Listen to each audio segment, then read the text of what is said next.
Bonjour amis rideuses et riders. Tu débutes dans les vagues en kitesurf où tu veux progresser tranquillement sans griller les étapes. Tu es motivé mais tu veux éviter de trop galérer lors de tes premiers surfs.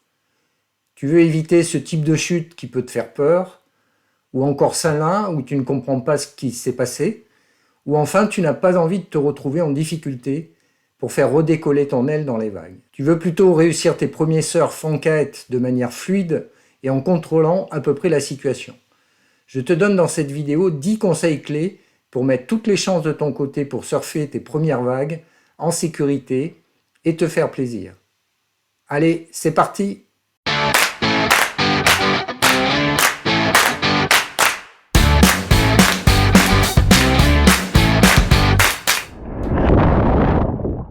Allez, conseil 1. Je te rappelle rapidement les conditions favorables pour débuter ou progresser dans les vagues qui ont été développées de manière approfondie dans la première vidéo de cette série sur le surf kite, choisir son spot et ses conditions. Tu trouveras le lien dans la description.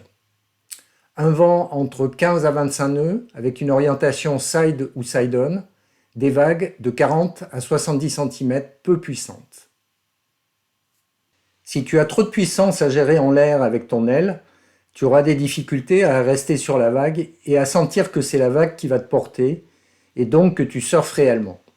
Tu dois avoir suffisamment de puissance pour passer les mousses sans trop de surpilotage de l'aile. Après l'avalement de chaque mousse qui me ralentit forcément un peu, je dois retrouver rapidement de la vitesse avant la prochaine vague qui arrive, assez rapidement, surtout en Méditerranée. Mais je dois aussi conserver une bonne maniabilité de l'aile pour réussir à me placer rapidement sur la vague et pouvoir l'exploiter avec des virages de surf. L'idée clé est de trouver le meilleur compromis entre puissance et maniabilité qui te permettra à la fois de te placer facilement à la line-up et en même temps de ne pas te faire arracher par l'aile et sortir de la vague lorsque tu vas être en position de surfer. Si tu es trop toilé, tu seras obligé de naviguer l'aile haute, tu seras tiré vers le haut et donc dans l'incapacité de prendre suffisamment de quart pour réaliser tes virages de surf. Si tu es sous-toilé, tu vas conserver la possibilité de prendre un maximum de quart dans la vague en engageant fortement ton corps à l'intérieur des virages. Tu vas pouvoir explorer tout le potentiel de surf du strapless en kite. Concrètement, pour être bien toilé en strapless dans les vagues, je te conseille d'être sous-toilé, c'est-à-dire de choisir une aile environ 2 mètres en dessous de ce que tu utiliserais en twin tip, sauf dans des conditions onshore où l'on peut avoir besoin d'un peu plus de puissance pour passer les vagues. Un deuxième conseil important, c'est d'utiliser ton choquet bordé en navigation. Pour passer les vagues, choque ton trim pour augmenter la puissance de ton aile et à l'inverse, pour être plus à l'aise dans tes surfs, borde ton trim pour diminuer la puissance de ton aile. Pour pouvoir réaliser tes premiers surfs, il faut tout d'abord choisir une vague qui ouvre, c'est-à-dire qui va te permettre de faire quelques courbes ou virages sur sa partie lisse. Pour repérer sur l'eau une vague qui ouvre, il faut anticiper et repérer le point de déferlement, le pic et l'épaule de la vague. S'il y a une inclinaison entre le pic et l'épaule, la vague va ouvrir. Le sens d'ouverture est défini du point de vue du rider, donc ici, la vague ouvre à gauche. Ici, je surfe une gauche en frontside, c'est-à-dire que je surfe face à la vague, ce qui est plus facile au début car on peut prendre plus facilement des informations sur la vague. Ici, je surfe backside, donc dos à la vague. Ces notions issues du surf permettent de comprendre la dynamique des vagues et vont t'accompagner dans l'apprentissage de la lecture des vagues. Elles sont importantes à construire car elles vont t'aider à bien choisir tes vagues, à te positionner près du pic et à réaliser les trajectoires les plus adaptées pour tes premiers surfs. Tu dois aussi être capable d'identifier une vague qui ferme, soit pour éviter de la prendre, soit pour adapter ta trajectoire. Le principal repère d'une vague qui va fermer est que la ligne de vague est proche de l'horizontalité. Si tu es déjà engagé sur une vague qui ferme, tu dois t'éloigner de la ligne de crête qui casse pour éviter d'être déséquilibré et englouti par la mousse qui déferle. Sinon, c'est la chute inévitable. On vient de voir qu'apprendre à lire le sens d'ouverture d'une vague est important car c'est ce qui va te permettre de partir du bon côté et d'exploiter le potentiel de la vague. Le potentiel de surf d'une vague dépend de la raideur de la pente de la vague, près du point de déferlement, de sa taille et de la durée d'ouverture de la vague. Ici, la vague a un potentiel correct pour ces conditions, car elle ouvre suffisamment longtemps, ce qui me permet d'enchaîner 3 roller front. La vague de gauche a un potentiel faible car la pente est douce, la vague est petite et l'inclinaison de l'épaule importante indique que la vague va vite perdre son énergie. Mais ce type de vague est adapté pour réaliser tes premiers surfs sans prendre de risques ni se faire peur. A l'inverse, la vague de droite a un potentiel important car la pente est raide, la vague est de bonne taille et l'inclinaison de l'épaule faible indique que la vague va avoir de l'énergie pendant un certain temps. Par contre, ce sera une vague rapide déconseillée pour débuter. Ici, je navigue sur des vagues de petite taille, 50 à 70 cm, mais qui ont malgré tout un peu de potentiel car leur pente près du point de déferlement est suffisamment raide pour enchaîner quelques rollers avec de la vitesse. Ici, je repère une vague qui se forme, qui me semble ouvrir à gauche et exploitable. Je me rends vite compte que je n'ai pas fait un bon choix car la vague n'a aucun potentiel. Je repars vers le large pour retrouver une vague plus intéressante.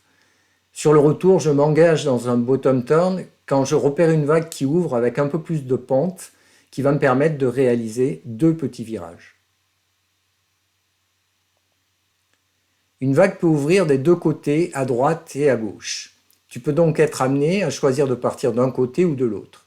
Mais comme on n'est pas libre comme en surf, on doit tenir compte de l'orientation du vent. On peut donc se retrouver à surfer soit en se rapprochant de l'axe du vent, soit en s'en écartant. Quelles incidences va avoir l'orientation du vent sur mon surf? Comment donc choisir entre partir à droite ou à gauche? Ici, je pars en droite. Je surfe en m'écartant du vent, entre le vent arrière et le largue, ce qui m'oblige à beaucoup piloter mon aile pour ne pas qu'elle dévente et qu'elle tombe. Le pilotage est assez exigeant et difficile à coordonner avec les trajectoires sur la vague. Je te conseille au début de choisir de surfer en restant près du vent.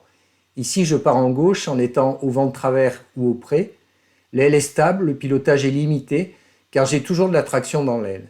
Ici, je tiens la barre d'une seule main centrée et je peux me focaliser sur la trajectoire de la board sur la vague. C'est idéal pour débuter tes premiers surfs. Pour pouvoir te placer efficacement sur une vague, tu vas donc devoir apprendre à lire les vagues.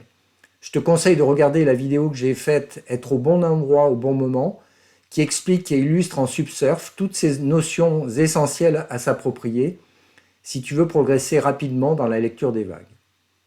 Tu la trouveras dans la description. Pour réaliser ton take-off en kite, c'est-à-dire ta prise de vague, tu peux le faire soit en jibant dans la vague, soit en abattant dans la vague. Une erreur à éviter lors de ce départ sur la vague serait d'oublier de bien positionner ton aile dans sa fenêtre de vol.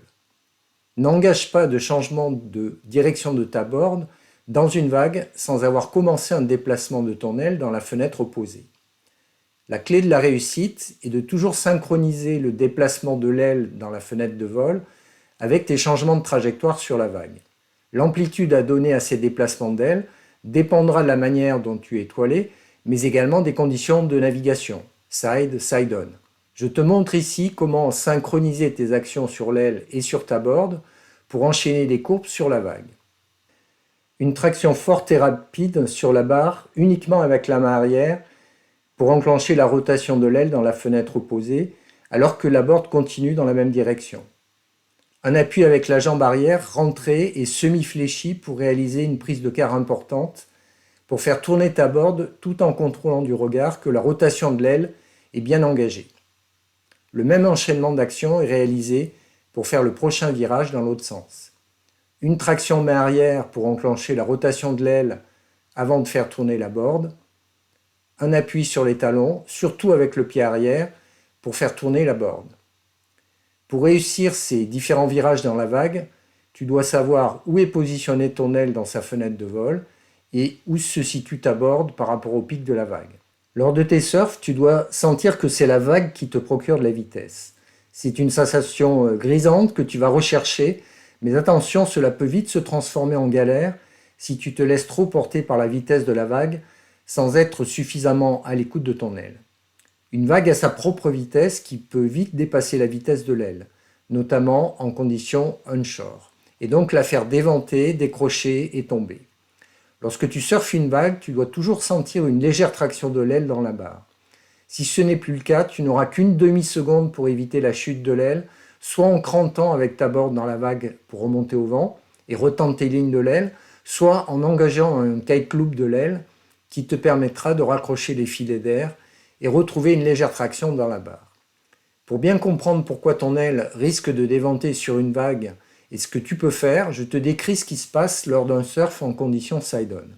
À la sortie de ce bottom turn, je m'engage sur une section raide de la vague qui me procure beaucoup de vitesse dans le sens du vent. Je vais plus vite que mon aile, on le voit au niveau de mes lignes qui se détendent très fortement. Pour éviter la chute de l'aile, je combine une remontée vers le vent en crantant et une forte traction sur la barre pour renvoyer mon aile en fenêtre opposée et au zénith. Cela me permet de retrouver suffisamment de traction pour réaliser un dernier virage et sortir de la vague. Le positionnement de ton aile lors de tes surfs est important à considérer car il a des incidences sur tes trajectoires dans la vague, mais aussi sur ta sécurité. Je te conseille lors de tes surfs de positionner ton aile entre 10h et midi ou midi et 2h pour se donner le temps nécessaire pour réagir à une dévente, instabilité, chute d'aile liée à tes changements de trajectoire sur la vague. Si tu positionnes ton aile trop basse dans la fenêtre de vol, elle sera plus sensible aux déventes et tu n'auras plus de marge de manœuvre pour réagir. Pour réguler sa hauteur sur l'eau, je te conseille aussi de la contrôler visuellement régulièrement.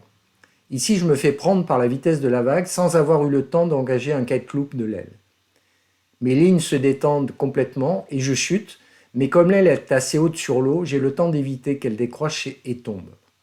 Je continue à la piloter au zénith en réalisant des petits 8 tant que je n'ai pas retrouvé suffisamment de traction. Naviguer dans les vagues en strapless augmente évidemment le risque de chute.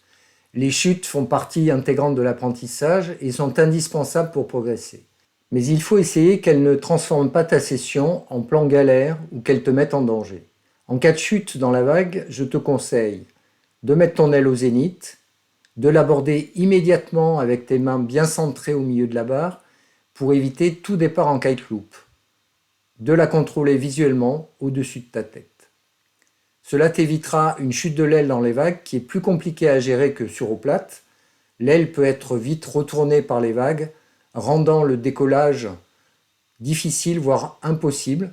Les lignes peuvent être détendues dans l'eau sous tes pieds, ce qui est une réelle source de danger. En plus de devoir gérer l'aile, il faudra aussi t'occuper de ta board. Tant que tu navigues dans des vagues peu puissantes en conditions side ou side-on et dans des vents modérés, tu peux naviguer sans protection particulière ni leash de planche. Mais tu peux aussi choisir ces conditions pour t'habituer à l'usage du leash. Par contre, dès que les vagues commencent à avoir un peu de puissance, je te conseille de mettre un leash de surf et également un casque qui te protégera de ta board en cas de chute dans les vagues. Tu peux également mettre un gilet de protection qui peut te protéger de chocs éventuels avec la board. L'intérêt du leash est de pouvoir rapidement récupérer ta board et de repartir avant la prochaine vague.